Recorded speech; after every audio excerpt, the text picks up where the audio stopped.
Hello everyone, in this video I have a problem here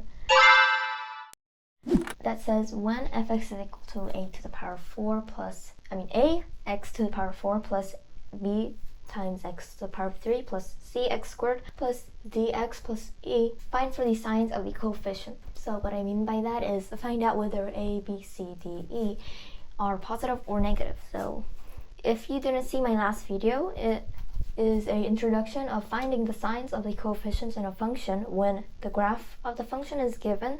If you just skipped here because you already knew all that stuff and you just needed the hard part, then you are welcome. But if you need the introduction, then you are also welcome, but I recommend that you watch the first video first. So anyways, here in this video I'm going to solve 3 problems. In the first problem, it is a quadratic function, and so here this is the graph of fx. If you watched the last video, then, or if you didn't, you should know that when x is equal to 0, this is e. This is e.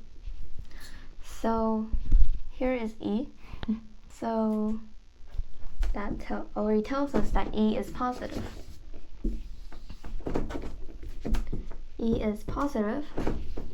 D is the slope of this function when x is equal to 0, right? So d is positive. Negative. Stupid. And the c is when fx is positive, it's happy. So it is smiling, it is concave up.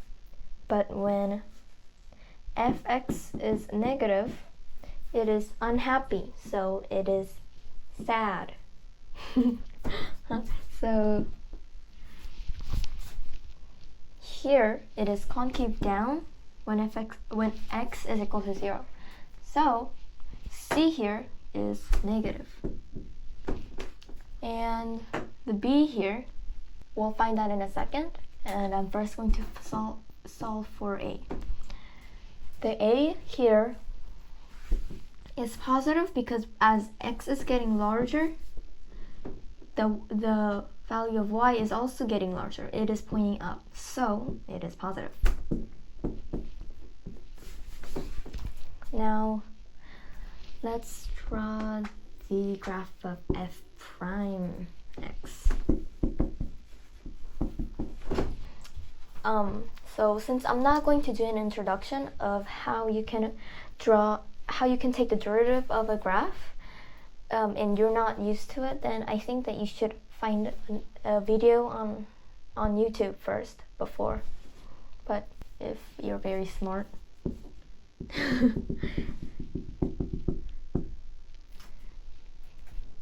if you are used to it, then you can just continue watching it.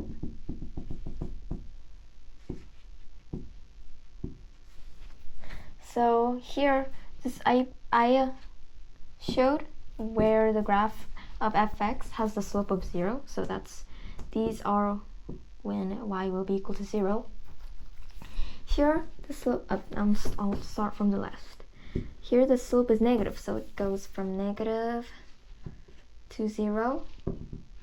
It gets bigger to 0. It gets smaller to 0. It gets bigger. It just keeps getting bigger. So this is the graph of f prime x, and we're going to solve for b now. If I take a derivative of the function, that will be 4ax to the power of 3 plus 3bx squared plus 2cx plus d. And as I told you guys, the coefficient in front of the x squared will represent whether it's concave up or down. So here, when x is equal to 0, it's concave up, and so this is positive. 3b is positive. that means that b is also positive. But you guys have to be careful when using this method, because, for example, if when x is equal to 0, there's an inflection point, so like it's slope 0 here, and then so here when x is positive it's concave up, but when x is negative it's concave down. So at this point you can't say that the b is positive or negative, it's just 0. So it kind of depends. It sometimes depends on the way you draw it, especially when you take the integral of a graph, which won't happen in this video.